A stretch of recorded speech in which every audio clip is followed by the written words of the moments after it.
Olá, sejam bem-vindos à Semana da PAN. Eu sou Nicole Fusco e apresento aqui um resumo dinâmico de tudo que foi destaque na nossa programação. A segunda-feira foi marcada pela troca de farpas entre o ministro Sérgio Moro e o ex-presidenciável Ciro Gomes após o fim do motim dos PMs no Ceará. A polêmica foi discutida no programa 3 em 1. Policiais militares aceitaram uma nova proposta do governo do Ceará e encerraram o motim da categoria que já durava 13 dias. Agentes que estavam amotinados durante a paralisação desocuparam os batalhões de Fortaleza e de Sobral no interior do estado. O fim do motim causou desconforto no meio político. Isso porque o ministro da Justiça e Segurança Pública, Sérgio Moro, resolveu rebater a provocação de Ciro Gomes nas redes sociais. No primeiro momento, o irmão do senador baleado pelos PMs, Cid Gomes, chamou Moro de capanga do presidente Jair Bolsonaro. Ciro ainda reforçou na mensagem que no Ceará a lei é que manda. Na sequência, o titular da Justiça revidou dizendo que a crise na segurança no estado só foi resolvida após a participação do governo federal. Para quem nos acompanha por imagem, aí a postagem do ministro Sérgio Moro. Abro aspas. A crise no Ceará só foi resolvida pela ação do governo federal, Forças Armadas e Força Nacional, que protegeram a população e garantiram a segurança. Explorar politicamente o episódio, ofender policiais ou atacá-los fisicamente só atrapalharam. Apesar dos Gomes, a crise foi resolvida.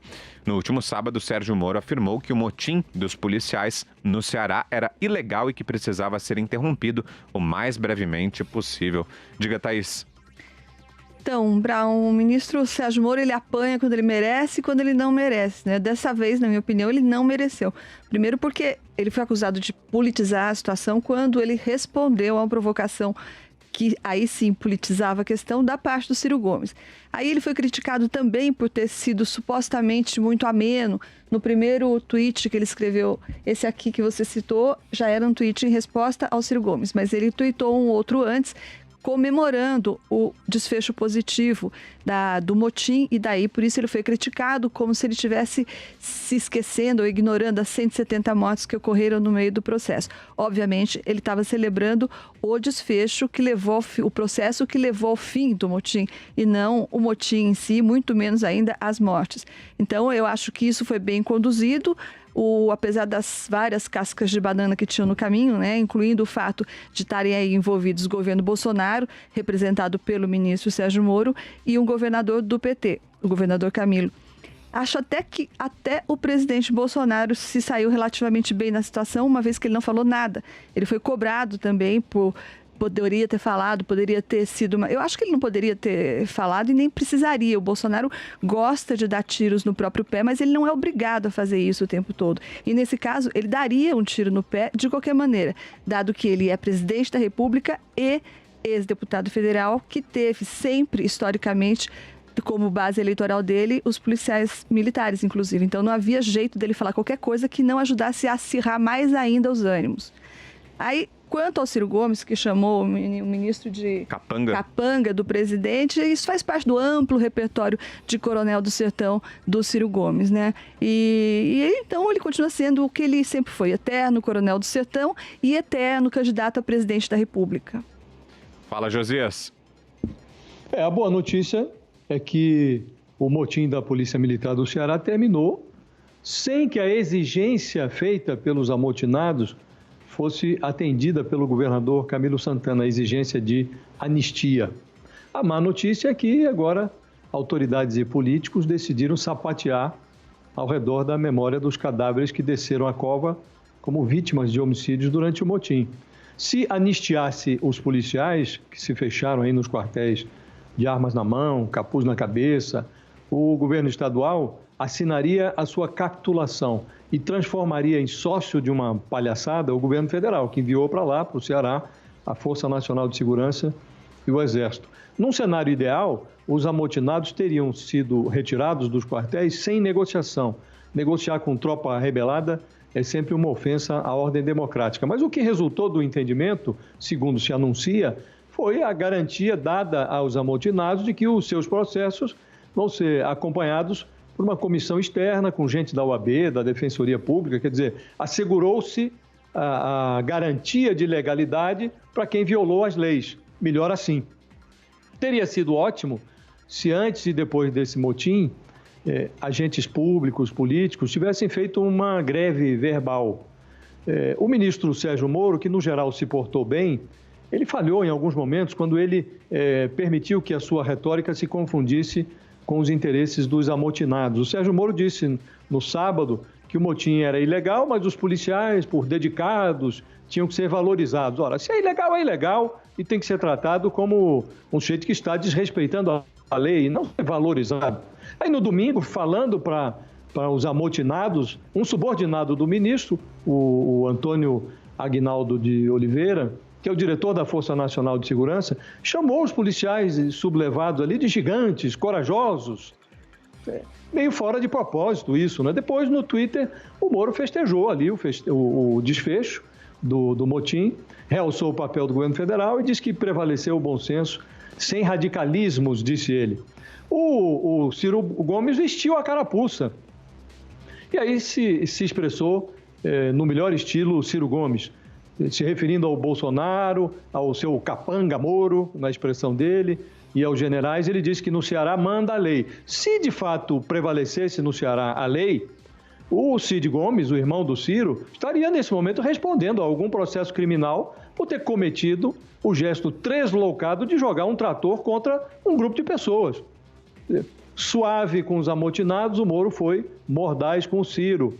Diz que a crise foi solucionada apesar dos Gomes. E o Bolsonaro entrou na cena num raro momento de felicidade para ironizar o Ciro Gomes. Nós não somos psiquiatras, disse o presidente. Quando se está lidando assim com um insano, o melhor mesmo é se fingir de são, mesmo que você também seja, no fundo, meio tantã. É uma pena que depois de aturar a desordem, as vítimas do motim tenham que suportar essa exploração politiqueira e meio rasteira do drama. Constantino. Pois é, o ministro Sérgio Moro, ele não tem sangue de barata, apesar de eu achar que ele tem PhD em Zen budismo. Ele aguenta com muito sangue frio, uma experiência que vem desde a época de juiz, né? Esse tipo de arroubo politiqueiro dos seus detratores e inimigos, né? E a reação perante a ação do Sérgio Moro, que vem desde a época que ele era juiz, é análoga àquela de um bando de marginais quando chega a polícia, né? É uma gritaria, o direito de espernear e tudo mais. Mas quem está atacando dessa forma que alguns têm atacado o ministro Sérgio Moro, realmente está se entregando, né? Ele não politizou a questão, ele comemorou o fim de uma greve, de um impasse, que é um problema que pode se tornar, inclusive, nacional. Nós tivemos, em Minas Gerais, por exemplo, o governador do Partido Novo concedendo um aumento salarial aos policiais de mais de 40%. Esse risco de greve estava realmente batendo a porta de vários estados, ainda está, talvez, e era muito importante um desfecho feliz no Ceará, principalmente sem ceder na questão da anistia. Assim foi feito. O comando do governo do Ceará pertence ao PT.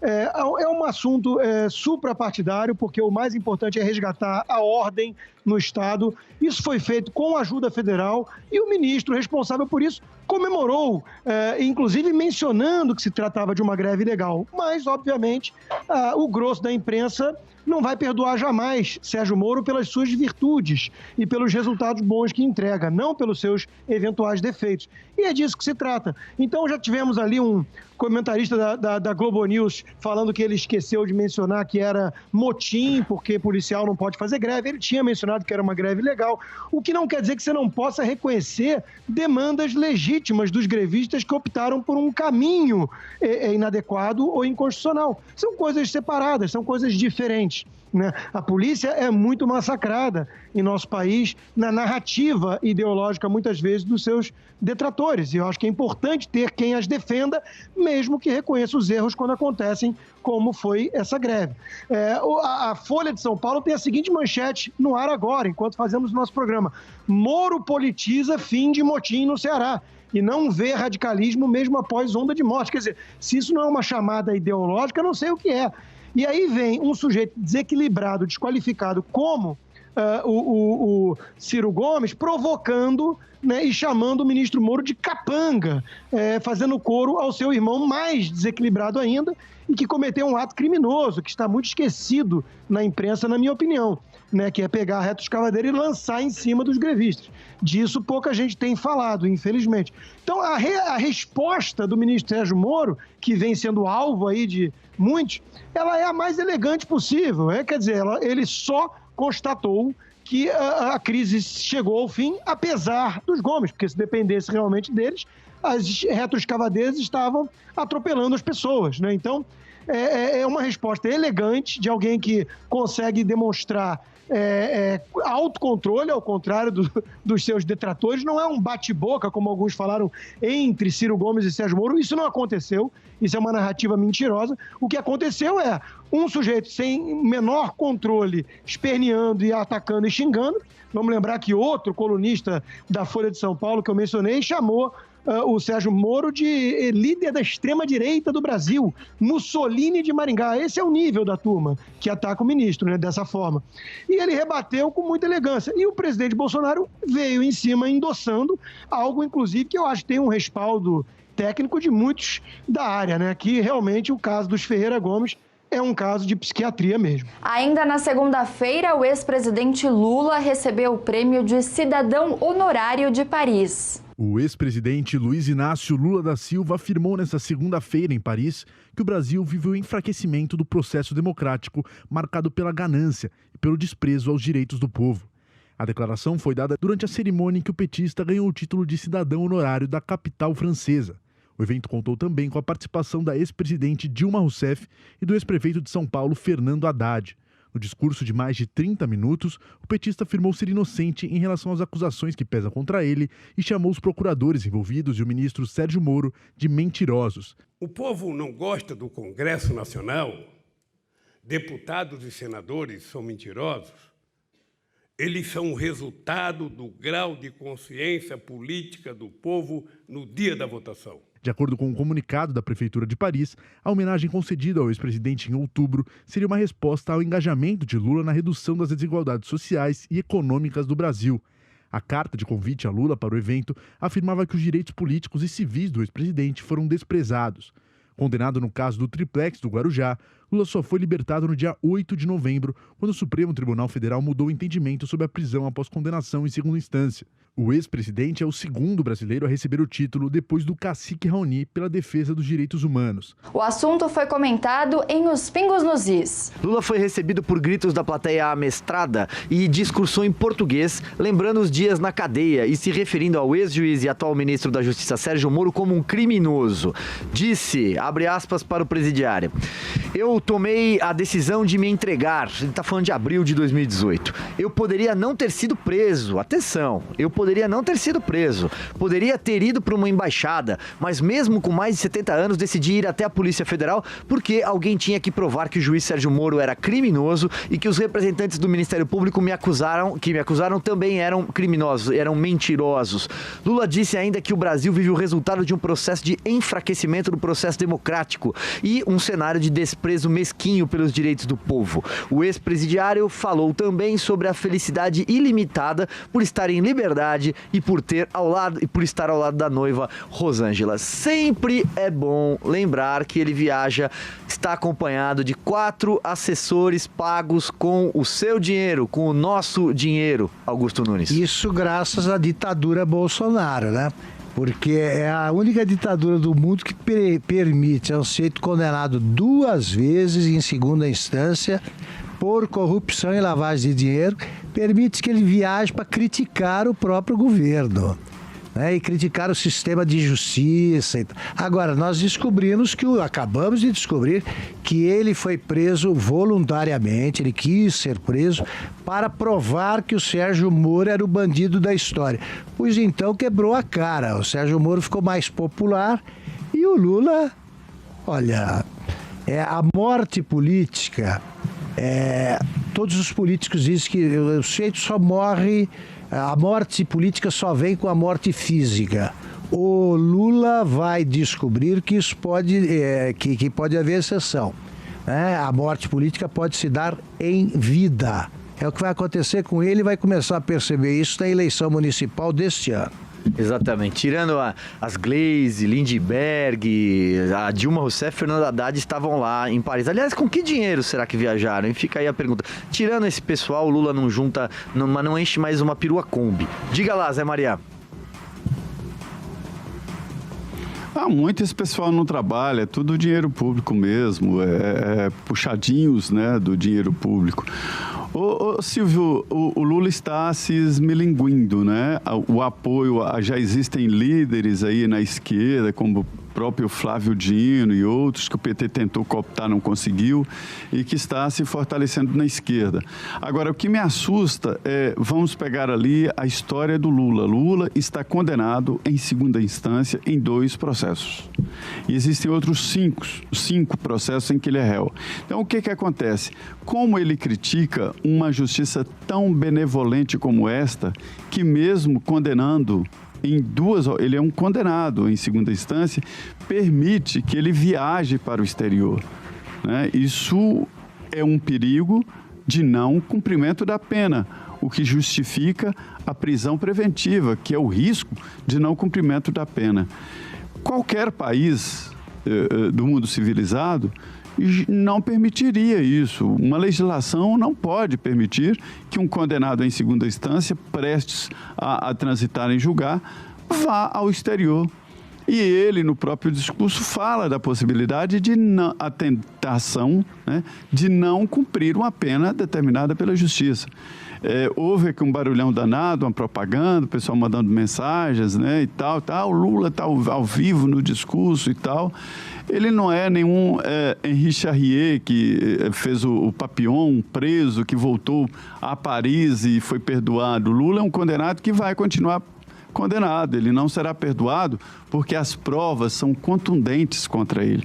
E haverá outras condenações. Na terça-feira, a reforma da Previdência do Funcionalismo Público de São Paulo foi aprovada em meio a tumulto e confusão. Em meio a confrontos, a reforma da Previdência do Estado de São Paulo foi aprovada. 59 deputados votaram favoravelmente ao projeto de lei e 32 contra. Eram necessários 57 votos. Servidores chegaram a invadir a Assembleia e entraram em confronto com a polícia dentro e fora do Parlamento Paulista.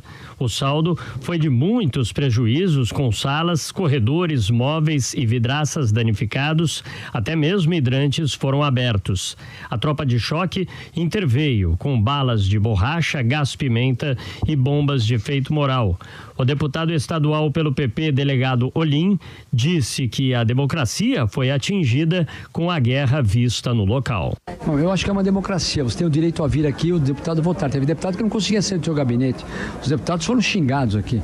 Destruíram todos os banheiros aqui dentro. Eu acho um absurdo isso. A pessoa pode vir aqui.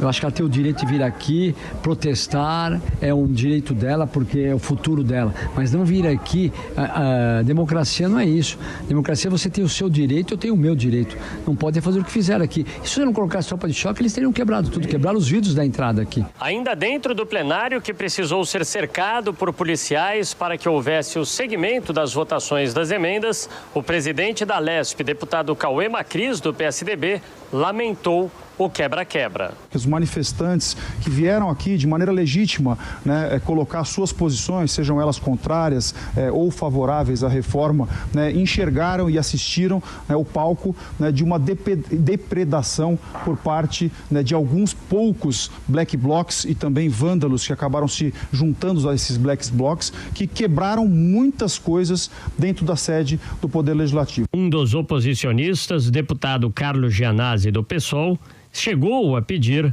a suspensão dos trabalhos. Eu pedi em vários momentos para que houvesse a suspensão dos trabalhos. Aliás, desde o início, quando começou a sessão, eu já fiz uma intervenção pedindo para que o presidente tirasse a tropa de choque. Eu falei, não combina. Tropa de choque dentro da Assembleia Legislativa. Ele não tirou, aí aconteceu isso. Com a aprovação da reforma, o tempo mínimo de contribuição passa a ser de 25 anos no caso de aposentadoria voluntária. A alíquota de contribuição salta de 11% 10% para 14%. A idade mínima para as aposentadorias comuns será de 62 anos para as mulheres e 65 anos para os homens. Professores, policiais civis, agentes de vigilância e de escolta penitenciários, assim como servidores que tenham condições especiais ou portadores de deficiência, terão regras diferenciadas. Com a medida, o governo espera conseguir uma economia de 32 bilhões de reais aos cofres públicos em 10 anos. Em entrevista ao Jornal da Manhã, o governador de São Paulo, João Dória, repudiou os atos de vandalismo na Alesp. Eu primeiro lamento as agressões que funcionários da Assembleia Legislativa receberam, policiais que estavam lá resguardando o direito dos parlamentares de debaterem e votarem a reforma da Previdência, e um grupo expressivo de vândalos, entre outras pessoas, não eram todos vândalos, mas os vândalos que lá estavam agrediram, quebraram a Assembleia, provocaram um prejuízo enorme nas instalações da Assembleia Legislativa, imaginando que democracia se faz assim, no muque, na marra, com pedras, com agressões a policiais, com xingamentos, com ameaças e até com quase que incendiaram a Assembleia Legislativa no dia de ontem. Que democracia é essa, Tiago, ouvintes da Rádio Jovem Pan? Que democracia que se faz desta maneira?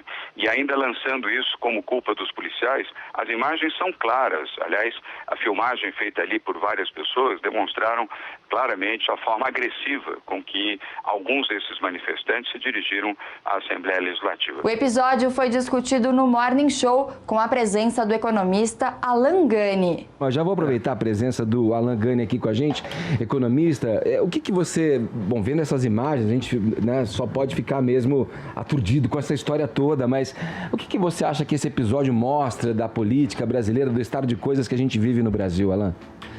Olha, é lamentável essas cenas. A reforma da Previdência, ela mexe com interesses de pessoas grandes. Ela mexe no bolso dessas pessoas. Então, existe ali uma elite do funcionalismo público que ainda não foi atingida pela reforma da Previdência em âmbito nacional.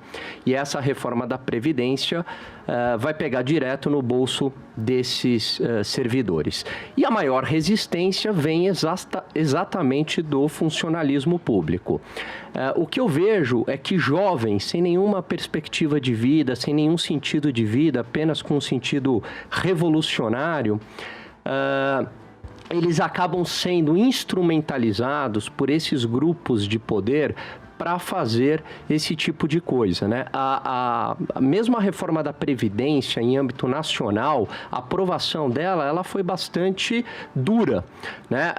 Não digo no Congresso Nacional, que também houve ali embates, mas dentro da democracia, mas houve muita resistência para passar a reforma da Previdência. E agora a cena se repete no âmbito estadual, porque você está mexendo nos privilégios aí de servidores públicos. E aí, o que esses jovens eles precisam entender é o seguinte, Edgar, o dinheiro numa sociedade, ele não é abundante, né? Então, na verdade, o orçamento do governo vem de algum lugar.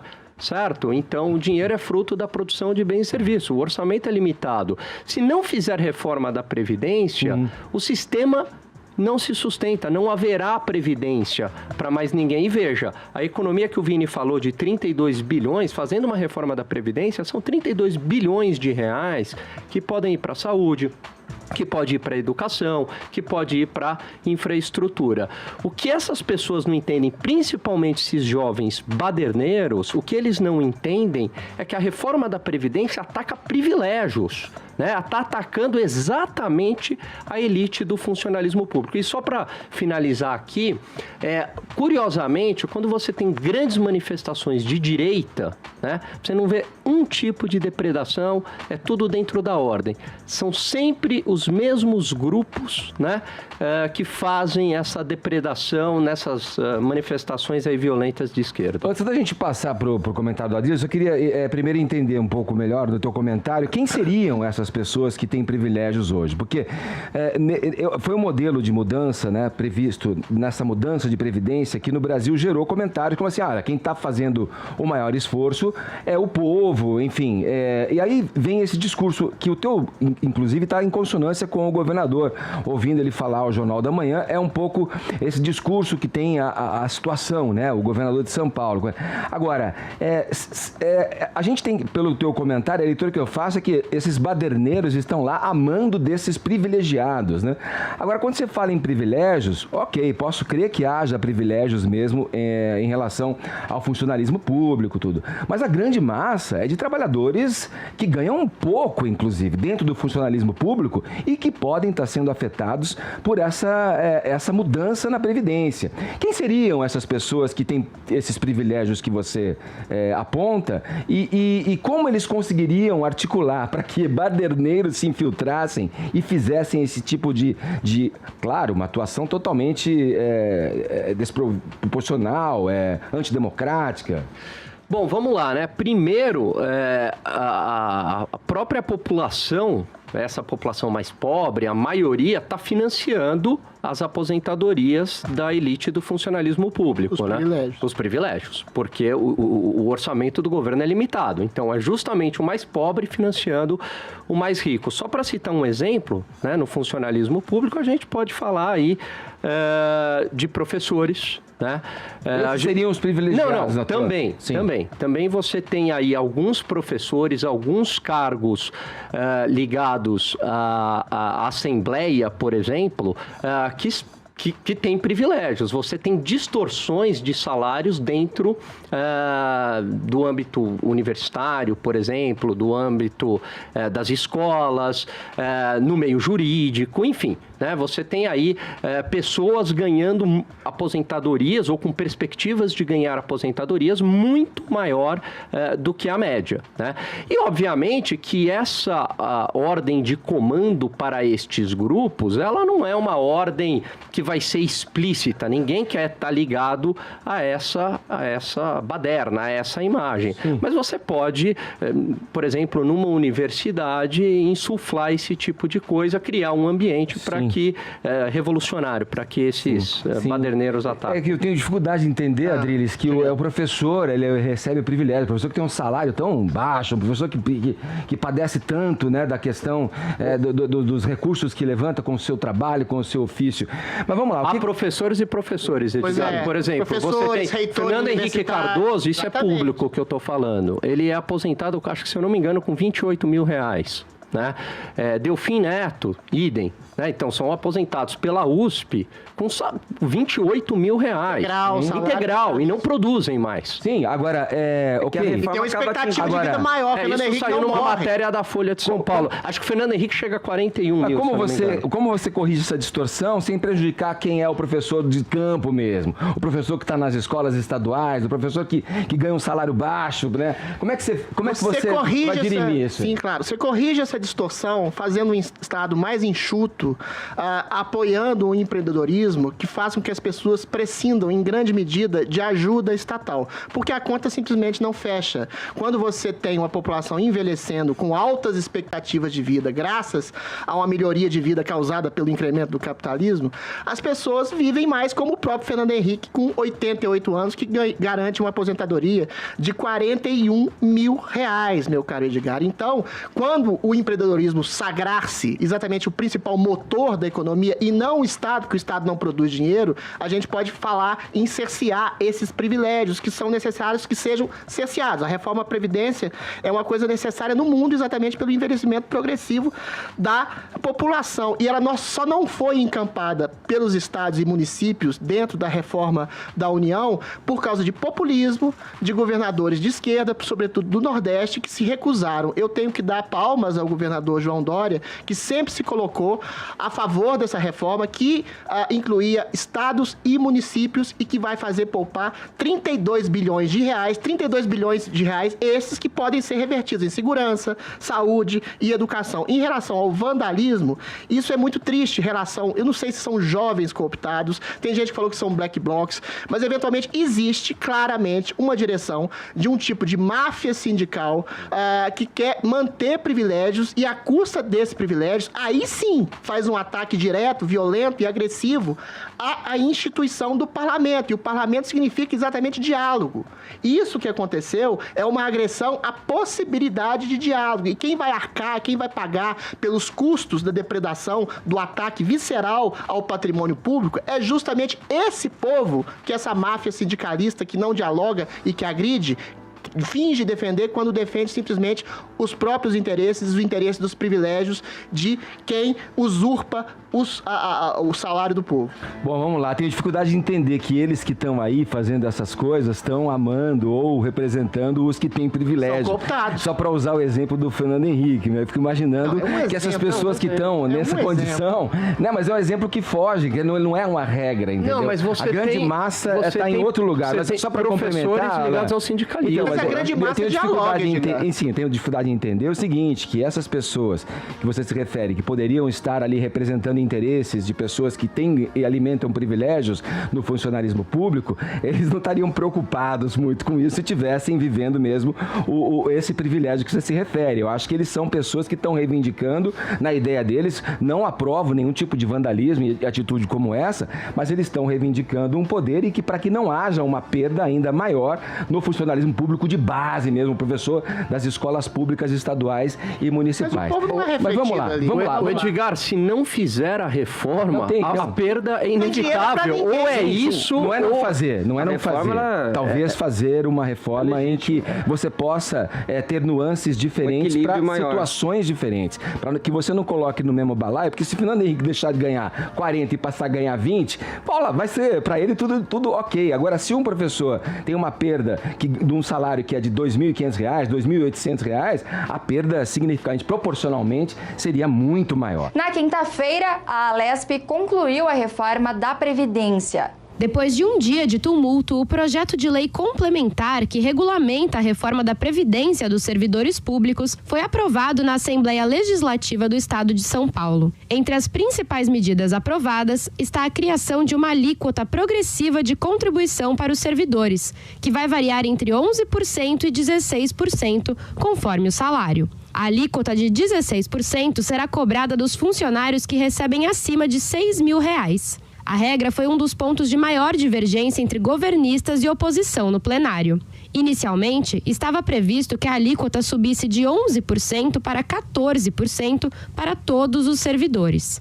A líder da minoria na casa, Márcia Lia, lembrou que a emenda da alíquota escalonada foi feita pelo PT para amenizar o que chamou de maldade da reforma da Previdência. A emenda que trata da progressividade, ela é do Partido dos Trabalhadores, ela foi assinada pelo deputado Barba e pela deputada Bebel, para que ninguém se aproprie indevidamente daquilo que não lhe pertence.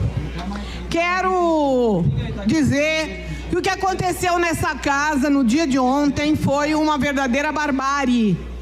Foi uma verdadeira, tanto aqui dentro no plenário, quanto lá fora, quanto nos corredores desta casa. Nesta quarta, a sessão foi marcada também por algumas manifestações de servidores públicos que receberam a deputada Janaína Pascoal, do PSL, com gritos.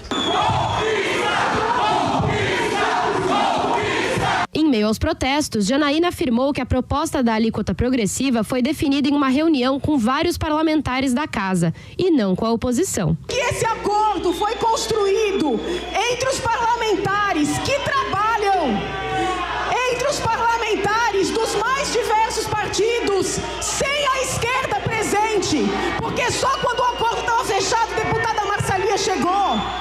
Nós conseguimos derrubar os 14% Brasil! O projeto de lei da reforma da Previdência de São Paulo foi sancionado na sexta-feira pelo governador João Dória. Na quarta-feira, Regina Duarte assumiu a Secretaria de Cultura. A atriz Regina Duarte tomou posse aqui em Brasília, na Secretaria de Cultura, com o discurso de união, de que é preciso valorizar os vários tipos culturais que existem no país. Num tom bastante teatral, citou várias representações artísticas e ressaltou que é preciso deixar os problemas e os desentendimentos de lado. O propósito aqui é pacificação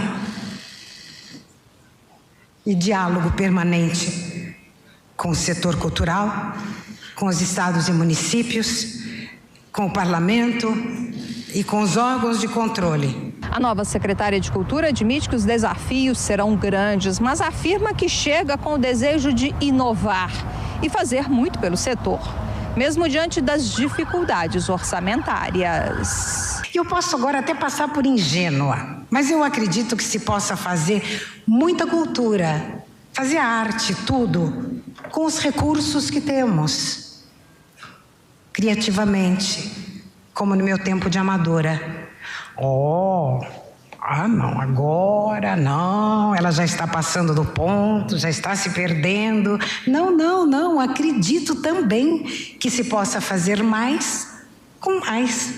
Ela não descarta a possibilidade de pedir ajuda, passar o chapéu, ir atrás de dinheiro para aumentar o orçamento da secretaria. Regina Duarte, no entanto, não terá vida fácil no governo, não. Já existem críticas do grupo ligado ao escritor Olavo de Carvalho por conta de substituições que já foram formalizadas na pasta. Regina Duarte lembrou que, quando foi convidada, teve a garantia da chamada porteira fechada, ou seja, que poderia indicar todos os seus auxiliares. O presidente Bolsonaro, por sua vez, confirmou a oferta, mas lembrou que, como aconteceu com praticamente todos os ministérios, a palavra final sempre é dele. Obviamente, em alguns momentos, eu exerço o poder de veto em alguns nomes, já o fiz em todos os ministérios. Até porque, para proteger a autoridade, que por vezes desconhece algo que chega ao nosso conhecimento. Isso não é perseguir ninguém, é colocar o ministério, as secretarias, na direção que foi tomada pelo chefe do executivo. O presidente negou que seja inimigo da cultura por mudanças anunciadas na Lei Rouanet e voltou a apontar as falhas que ele acredita que existiam no incentivo. O presidente ressaltou também a necessidade de uma cultura popular que chegue a todos, levando sempre em consideração o respeito à família brasileira. Regina Duarte chega com muito apoio do próprio presidente Bolsonaro e do grupo mais ligado a ele, mas também já enfrenta o chamado fogo amigo, resistência daquele bloco mais ideológico. O discurso de Regina Duarte na posse e os desafios dela à frente do cargo foram analisados em Os Pingos nos Is. O que mais te chamou a atenção no discurso dela e na manifestação do presidente, Zé Maria? Pois é, um setor conflagrado, né? Por isso, exatamente, que Regina Duarte fala em pacificação. Só se pacifica um movimento que esteja em guerra, né? Silvio, não há uma certeza sobre a indicação de Regina Duarte, se ela é política ou técnica. Alguns deputados dizem que, apesar de ter a cara ali de indicação técnica, é uma indicação política, porque vem desanuviar o setor e tirar ali o lado ideológico, o viés ideológico forte, essa luta ideológica, e ela vem com interlocução em vários setores artísticos, não só as artes cênicas, mas também outras artes. Ela vai dirigir projetos na área de música, de teatro, de cinema, de manifestações populares. São vários projetos e vários setores. O presidente Jair Bolsonaro está certo sobre o uso da Lei Rouanet. Quer dizer, uma grande empresa levava muito dinheiro e as outras ficavam olhando, não tinham dinheiro, porque eram só mega projetos aprovados, né? Só quem tinha condições de captar. Isso acabou criando escritórios especializados aqui, que o ministro Paulo Guedes chama de chiqueirinhos, que vivem em torno da burocracia, escritórios especiais e capacitados ali para captar dinheiro no mercado, e isso custava dinheiro, inclusive, dos projetos culturais. E aí, quem não tinha essa estrutura ficava chupando o dedo. Esses termos aí que ela usou, né, o porteira fechada e carta branca, a carta branca, todo mundo sabe o que é. É quando alguém assina embaixo, entrega um papel para alguém e ali, no papel em branco, ele escreve o que quiser. A assinatura no final é de quem deu a carta branca. Porteira fechada é da bancada ruralista. O que quer dizer? É quando você compra uma fazenda, aí se pergunta porteira fechada, é o seguinte: você fechou o negócio, trancou a porteira, o que tem ali dentro da fazenda, você comprou. Porco, galinha, tudo, né? Mesa na casa lá, funcionário, tudo, dívidas trabalhistas, e isso é a tal porteira fechada numa fazenda e que foi importado exatamente para a política, para os ministérios na área fisiologista. E o presidente foi muito sério, disse a ela de que não é bem assim, não existe esta carta totalmente em branco e nem essa porteira fechada total. Regina Duarte foi recebida como ministra, com ares de ministra, posse no Salão Nobre do Palácio do Planalto, prestigiada por ministros, líderes políticos, estava muito cheio, né? E é assim que a Regina foi recebida aqui. Já tomou posse, isso aí que nós mostramos aí foi a posse oficial, logo em seguida ela foi à Secretaria Especial e assumiu, propriamente dito, que seria a transição do cargo, né? Ela já assumiu e o ministro-chefe dela, que é o Marcelo Álvaro Antônio, ficou ali meio de sombra na história, né? A Regina terá um tratamento especial e ela merece. Olha só, justamente porque se trata de um conjunto de regras não escritas, mas que prevalecem sempre, como lembra o Zé, eu acho que certas normas não escritas, repito, da política brasileira não precisam ser explicitadas. Uma delas é essa: não há porteira fechada. Claro que não. Tanto o presidente Bolsonaro quanto a agora ministra e não secretária, né? Ela tem status de ministra e Regina Duarte, eles sabem disso. Não é preciso o presidente Bolsonaro dizer que ele veta. É a mesma coisa que o chefe de redação fala: eu sou o chefe e se você contratar um repórter muito ruim, eu demito. Sim, mas como não? É assim que é a vida, né? O general, o capitão, ele tem as suas limitações, sim. O general, isso não no quartel, nos quartéis, o general determina, em última instância. A hierarquia é isso aí. É da mesma forma, assim, certos nomes não podem passar, claro, mas é isso aí, é resolvido com conversas prévias e reservadas entre ministro e presidente.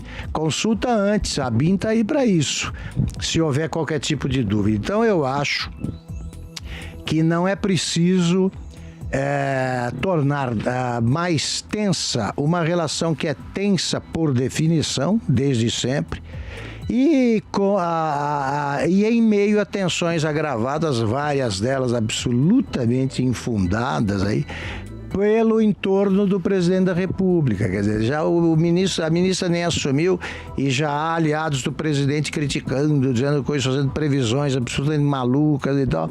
A Regina Duarte está plenamente qualificada para ser uma grande ministra. Tanto está que a esquerda, a oposição ao presidente Bolsonaro, está apavorada aí, porque ela torce pelo quanto pior, melhor, e a Regina Duarte tem tudo para melhorar a área. O que é que deve fazer o governo? Aproveita, como fez o presidente Fernando Henrique com o Pelé, não estou comparando a Pelé com a Regina Duarte, aproveita a popularidade, a boa imagem do ministro para aumentar as vias pelas quais trafega em setores que normalmente não abririam espaço para o governo. Também na quarta-feira, o Congresso decidiu manter o veto dos 30 bilhões de reais do orçamento impositivo. Após semanas de idas e vindas, o Congresso, em sessão conjunta com deputados e senadores, manteve o veto do presidente Jair Bolsonaro ao trecho da Lei de Diretrizes Orçamentárias que dava ao parlamento o controle sobre 30 bilhões de reais. Os deputados aprovaram o veto com votação maciça, o que tornou desnecessária a análise pelos senadores. O resultado tira do relator geral do orçamento o poder de decidir para onde vai o dinheiro e tira do governo a obrigação de executar a verba. No plenário, quase todos os partidos se mostraram favoráveis a manter a decisão do presidente da República. Para o líder do Cidadania, deputado Arnaldo Jardim, o orçamento impositivo, por si só, já foi um avanço suficiente. No contexto em que se busca harmonia, se preserva a capacidade do Executivo ter o seu gerenciamento, ter os seus recursos, mas se estabelece também as premissas do orçamento impositivo. A aprovação se deu após um acordo entre a cúpula do Congresso e o governo federal, com o envio de 3 projetos pelo Planalto, regulamentando a distribuição do dinheiro. Essas matérias, segundo o presidente do Senado, Davi Alcolumbre, devem ser votadas na semana que vem pela Comissão Mista de Orçamento e pelo plenário. Apesar do apoio em peso ao veto, a sessão desta terça-feira foi marcada por críticas à postura do governo durante o processo. O líder do PSDB na Câmara, deputado Carlos Sampaio, considerou descabida a reação de membros do Planalto e a convocação de protestos. O deputado Kim Kataguiri, do DEM, disse que o governo foi hipócrita. Considero abusivo o discurso hipócrita do governo que vem aqui no plenário através do general Ramos conversar com os líderes, fecha acordo, promete emenda e depois vai para o Palácio do Planalto falar que não sabia de nada, que está sofrendo golpe, que está tendo um complô do Congresso Nacional quando o presidente da República. Apesar de Davi Alcolumbre ter indicado que os projetos enviados pelo governo devem ser aprovados na semana que vem, eles também foram alvo de questionamentos nesta terça-feira. Os textos devolvem parte da verba para o relator geral do orçamento. Caso aprovados da forma como estão, 20 bilhões e meio de reais ainda ficariam sob o controle do deputado Domingos Neto, do PSD. O tema foi discutido por Rodrigo Constantino e Augusto Nunes no Jornal da Manhã. Rodrigo Constantino, tudo certo, mas nada decidido ainda, né? Nada decidido ainda, e eu acho que a gente precisa evitar as narrativas maniqueístas, né? Tipo, o Congresso é todo malvado e o Executivo é todo bonzinho, há uma luta do bem contra o mal. Não é assim, é verdade que não é assim. Há alguma hipocrisia na narrativa do presidente? Provavelmente sim, porque ele tem que negociar, ele tem que articular com o Congresso. Aliás, eu acho curioso, realmente, quem comemora o fim do mensalão, o que é o óbvio, ululante, né? O Congresso não é mais comprado pelo Executivo como foi pelo PT. Quem comemora que os ministérios não são mais nacos partidários, distribuídos como feudos de olho na coalizão, né? No presidencialismo de coalizão e na governabilidade, e sim escolhidos de forma técnica, como vários ministérios atestam nesse governo, e ao mesmo tempo ficam cobrando o tempo inteiro só do Executivo a articulação com o Congresso. Estão realmente acreditando de forma ingênua que as lideranças do Centrão Fisiológico passaram a se tornar altruístas da noite para o dia, preocupados com o interesse nacional? Então é claro que não funciona assim. Então há um jogo político aí, o governo faz um certo discurso para a plateia para pressionar. Veja ali que algumas lideranças já criticaram, questionaram o governo ter de alguma forma contribuído para chamar essa manifestação nas ruas, e isso aí é que deixa evidente que realmente, como dizia Ulisses Guimarães, esses políticos têm medo mesmo de povo na rua.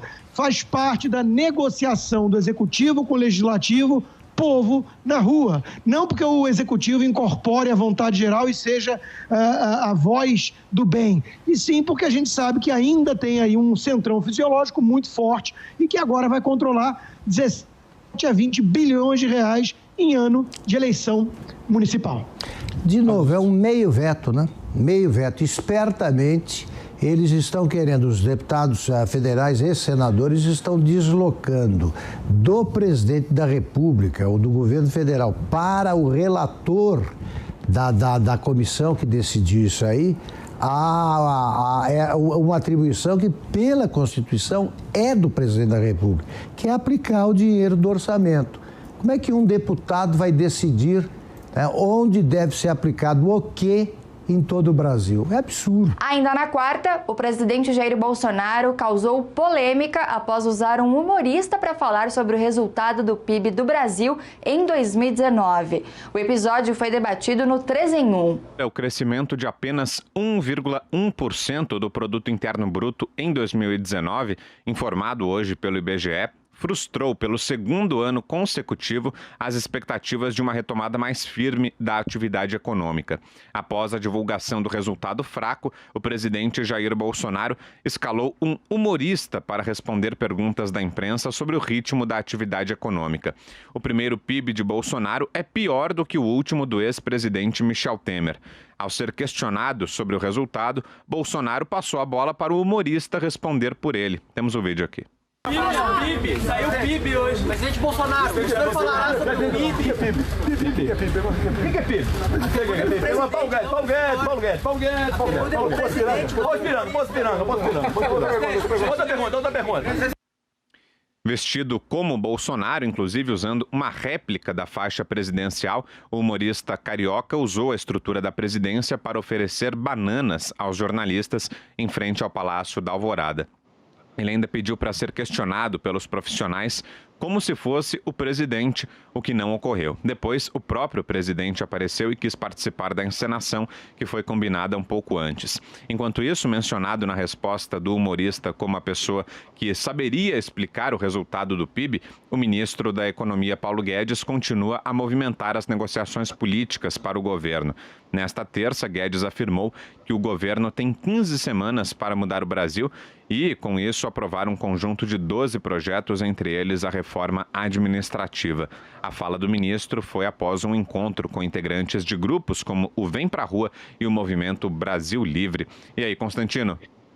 Bom, vamos lá que é muita coisa, né? Primeiro, em relação ao crescimento do PIB. É óbvio que decepciona crescer 1,1%, mas a gente tem que sempre avaliar a qualidade, né? Nós temos já o Rodrigo Maia, presidente da Câmara, falando que o gasto público é muito importante, sim, para crescimento do PIB e não pode só cortar.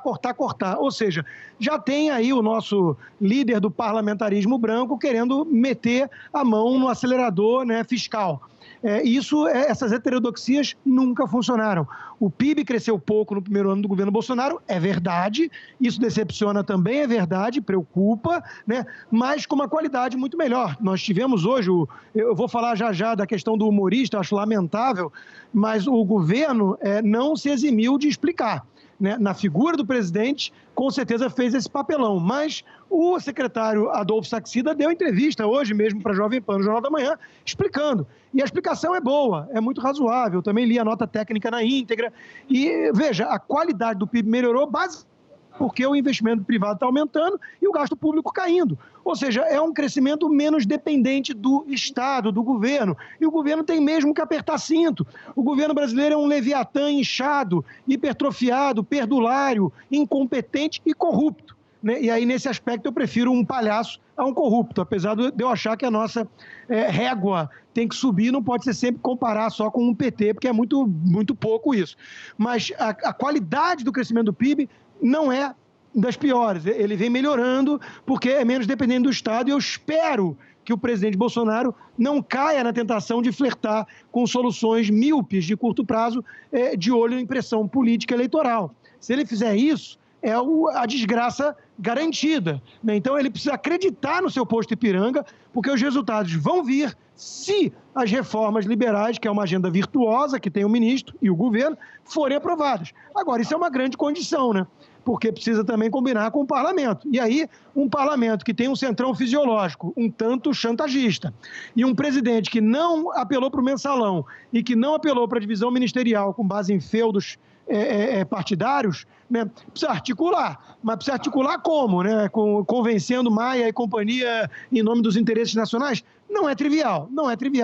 Então, vai ter que ter algum jogo de cintura, vai ter que ceder em algumas coisas, contemporizar em nome do país. Não é partir para a corrupção, mas é entender que abrir mão de algumas pautas, né, menos prioritárias é fundamental se quiser turbinar a economia, sem doping, né, sem ser com estímulos de curto prazo, porque isso é desgraça certa. Então, confia no ministro, no posto Ipiranga, ele sabe a receita, mas precisa ter os instrumentos adequados. E aí precisa combinar com o Congresso e com o presidente, com o Executivo, que tem que fazer o trabalho bem feito no Congresso. Quanto ao humorista, realmente eu acho um papelão, acho que alguma liturgia do cargo é importante.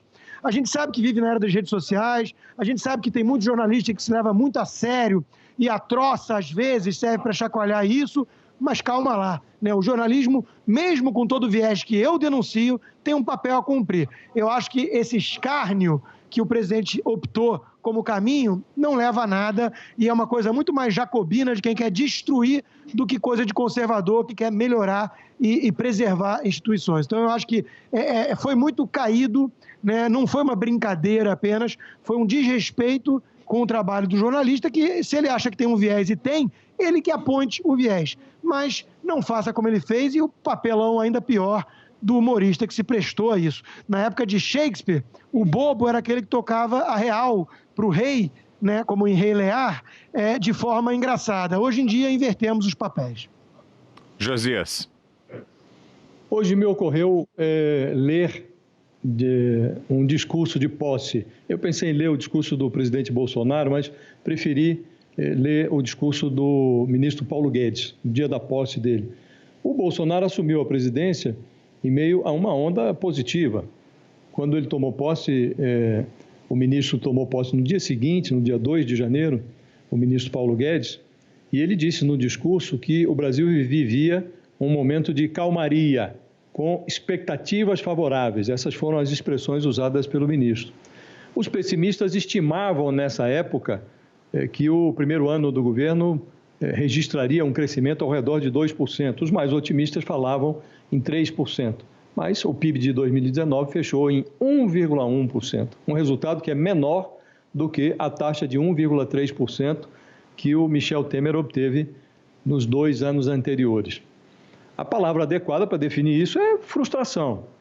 No mesmo discurso de posse, em que ele celebrou a calmaria, o Paulo Guedes informou que o Brasil alcançaria taxas de crescimento mais graúdas e robustas, escorado numa política econômica de 3 pilares: reforma da Previdência, privatizações aceleradas e uma mexida tributária capaz de produzir simplificação, redução e eliminação de impostos. Tudo isso dito pelo ministro.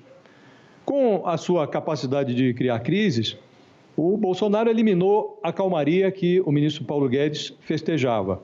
A despeito disso, o Congresso Nacional entregou uma reforma previdenciária portentosa.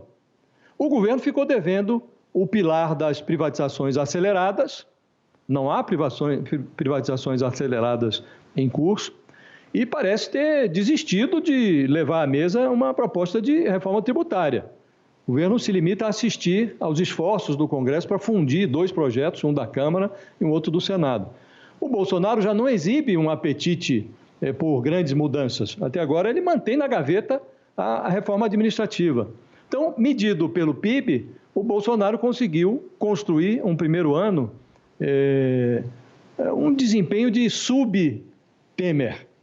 O resultado é ruim, mas parece ainda pior quando se recorda que o Michel Temer não dispunha de legitimidade do voto e teve um mandato tampão tumultuado pelo grampo do Jaburu, que praticamente abreviou o governo dele. E o pior ainda é que nesse início de 2020, com o coronavírus, essa perspectiva de calmaria não existe mais. Então, a calmaria que existia no início do mandato não existe mais. O governo e o mercado já estão rebaixando as suas previsões de crescimento. Já tem gente falando em crescer 1,6% agora em 2020. Só uma coisa não mudou. O Bolsonaro continua produzindo crises. Com um agravante, porque agora ele faz também piadas. Isso não é sério.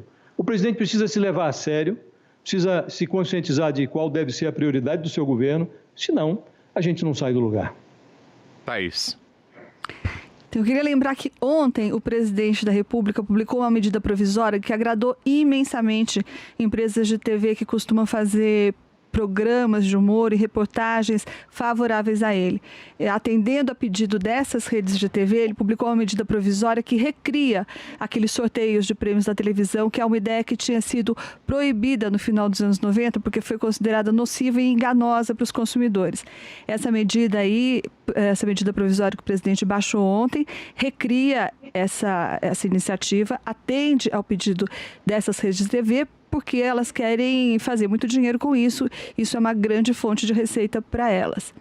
Aí, juntando-se a isso, a participação especial aí do humorista da TV Record dentro do cercadinho presidencial e levado até lá por carro oficial, isso faz com que a gente conclua que existe uma grande afinidade entre o presidente e essas empresas de TV, né? E confirma também que não é que ele não gosta dos veículos de mídia, como ele vive dizendo e demonstrando. Ele não gosta de alguns veículos de mídia, coincidentemente, os que o criticam. E ele gosta muito de alguns veículos de mídia, coincidentemente, os que o elogiam. Agora, sobre esse picadeiro aí que o presidente armou em frente ao Palácio da Alvorada hoje de manhã, eu só consigo morrer de vergonha, não consigo nem falar sobre isso.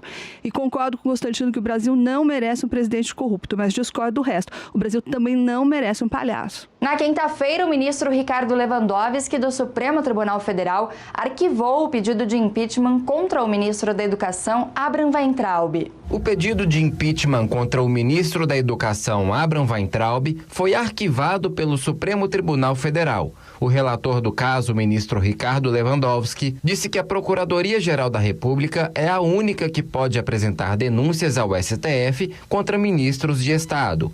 O pedido foi protocolado por um grupo de 19 parlamentares. Eles argumentam que Weintraub violou diferentes princípios da Constituição, como o da eficiência e da transparência, em casos como os erros de correção no Enem e o não uso de R$1 bilhão resgatados pela Lava Jato. O ministro também era acusado de quebra de decoro nas redes sociais e no contato com parlamentares. Apesar do arquivamento, Ricardo Lewandowski notificou o Weintraub a prestar informações sobre a declaração de que as universidades federais têm plantações extensivas de maconha e laboratórios de química produzindo drogas sintéticas. Este é o terceiro pedido relacionado ao tema. Outro ministro com pedido de impeachment no Supremo é o do Meio Ambiente, Ricardo Salles. O caso dele vai ao plenário. O relator, Edson Fachin, chegou a rejeitar o requerimento, mas quer discutir se parlamentares têm legitimidade para abrir esse tipo de ação contra um ministro de Estado. A decisão de Lewandowski foi analisada por Rodrigo Constantino no Jornal da Manhã. Na época que entraram com esse pedido, eu comentei que estavam forçando muito a barra. E minha grande preocupação é que essa resistência ao que consideram fascismo, autoritarismo e tudo, acaba fazendo mais mal às instituições do que qualquer risco de autoritarismo por parte do governo populista, né? Aconteceu a mesma coisa com Trump aqui. Não gostam do ministro Weintraub por questões muito mais ideológicas do que qualquer outra coisa. E mascararam isso com base em picuinhas, em detalhes de falhas administrativas, ou seja, estão abrindo um precedente perigosíssimo. E o mesmo vale para o Ricardo Salles. São duas pastas justamente em que a esquerda mais havia se infiltrado ao longo de décadas e está reagindo a ministros que estão declarando guerra a essa turma. Então, pegou muito mal esse pedido de impeachment, na minha opinião. Acho bom que tenha sido arquivado, espero que seja arquivado também o do Ricardo Salles, do ministro Ricardo Salles, e acho que isso deveria servir para reflexão dessa turma que está tentando vencer no tapetão aquilo que perdeu nas urnas. Você acompanhou aqui a Semana da PAN, o resumo de tudo que foi destaque na nossa programação. Para mais informações, acesse jp.com.br.